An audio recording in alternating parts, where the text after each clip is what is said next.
سلام ای سرزمین سبز و ناهموار کوهستان، سلام ای دامن خوشپیچ و تاب ملبد و لازور، سلام گلدسته بشکفته اندر سنگ و سنگستان، سلام طرح یقین از بهشتی دور.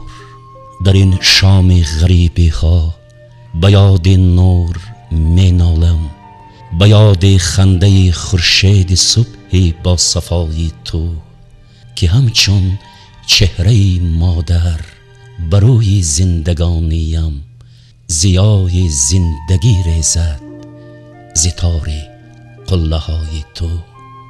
من اندر شام غربت دیدم با چشم جان و دل که تو سرمطلع نور و تراوت بوده ای سوخ. منی معجزه جوی کو بکو سرسام سرانجام معرفت کردم، تو خود معجزه طبع طبیعت بوده ای سوخ.